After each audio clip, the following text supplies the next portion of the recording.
some of this has been what they call hearsay. Today it's not. Today it's people who were on the very phone call.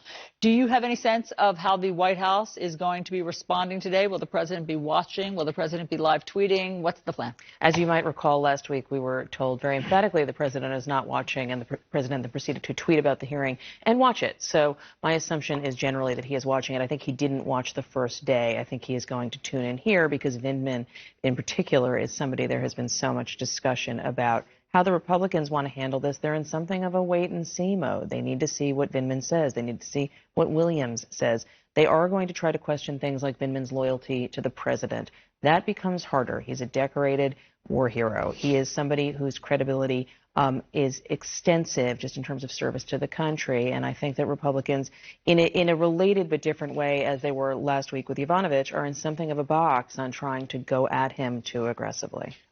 I think they will go after him aggressively. We'll get to that in just a second. They've already previewed that to some extent. But I do want to shine some light on what it is we expect they will say, Joe, and the importance to all of this overall. And one of the reasons it's important, as Allison was alluding to, is they were on the phone call. They heard the phone call between President Trump and Zelensky, and they both didn't like it. They both thought it was inappropriate. Colonel Vindman testified behind closed doors. I did not think it was proper to demand that a foreign government investigate a U.S. citizen, and I was worried about the implications for the U.S. government's support of Ukraine. He then went and reported it to NSC lawyers. This happened twice. Jennifer Williams, aide to Vice President Mike Pence, says, I would say it struck me as unusual and inappropriate. What does this do in terms of telling the whole story? Well, I think it gives us firsthand, as Maggie said, from people who were on the call, but it gives you a window, I think, into people who were not necessarily involved in the back channel, in the Rudy Giuliani, and they were finding out things in real time. I mean, I can imagine sitting on a call like that and saying, what is he doing? And so I think there was real alarm, and it set off, I think, an effort from these people to find out what was going on. I think the other thing that Vindman in particular brings goes to the cover-up, which is he went to the NSC lawyer twice.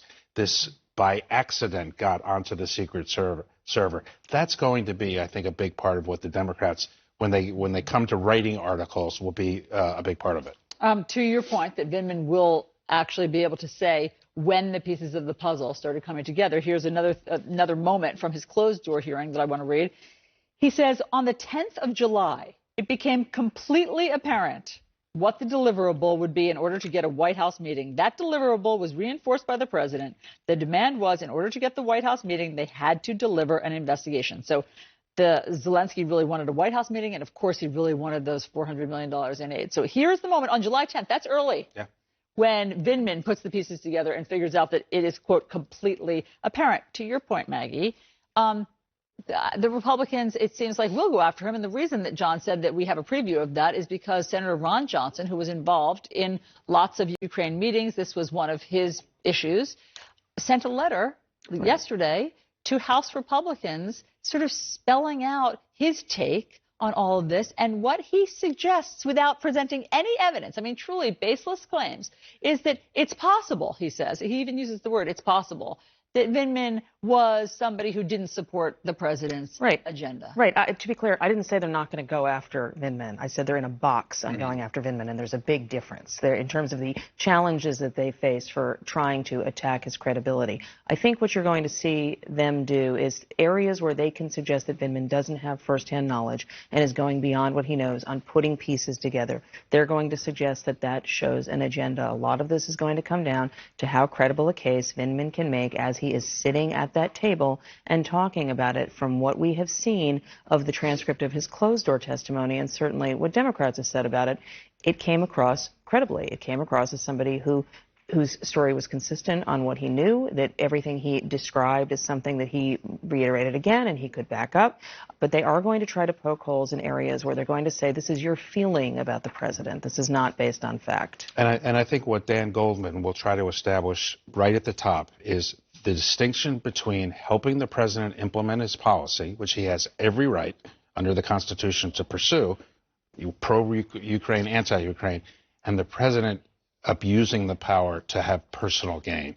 And I think that's important for Goldman to establish, or Adam Schiff, before the Republicans go after him. Yeah, I do think it's interesting. One of the reasons I said I suspect we will see the Republicans be more aggressive is that the witnesses to date, George Kent, Bill Taylor, Maria Yovanovitch, very difficult to try to impeach their character. And I'm not suggesting Colonel Vindman's character is any way easier to impeach, but they started much earlier trying. They did, and I think they're also going to try to tie him to the whistleblower. We have seen that before. They have tried to suggest that he was a source for the whistleblower. He has said, to his knowledge, he is not. And it's something I'm watching for is how he handles that line of questioning. But I think that's a great point. I think that maybe Republicans think they couldn't get under Yovanovitch's skin at all. I mean, the opposite of that.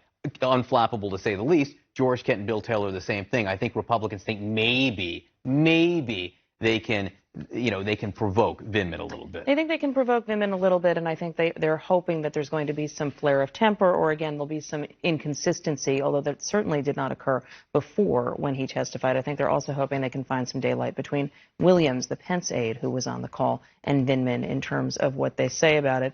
Personally, what I'm watching for mostly is, does the president tweet again? He did himself real damage privately, Republicans and some of his own advisors will admit, by tweeting about Yovanovitch during the hearing as she was testifying that she felt threatened.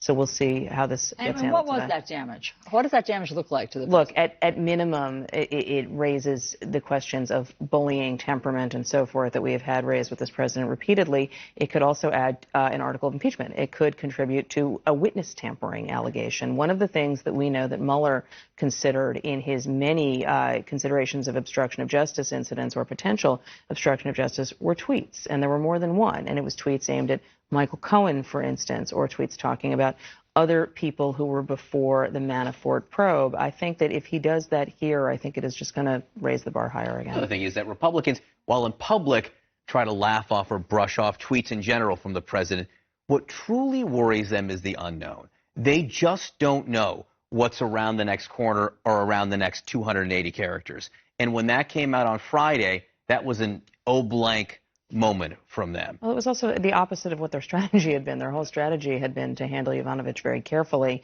and it was somebody coming in with like a baseball bat and just taking a swing, and that was not the plan. Yeah, they really, the strategy from my vantage point on the outside really looks like, let's see what the president tweets and then run into support afterwards. And that's not a strategy. I think they were trying to get him not to tweet, and I think they just did it anyway. Exactly. But I think sort of allowing Trump, with his temperament, to drive strategy and to change it day after day has to frustrate them. I guess the only asterisk I would put on that is allow. I don't think that there's anybody who's been able to keep him from doing it. I think that he's going to do what he's going to do, and they're just behind him kind of cleaning up. Joe, Maggie. Stand by. Thank you. Right?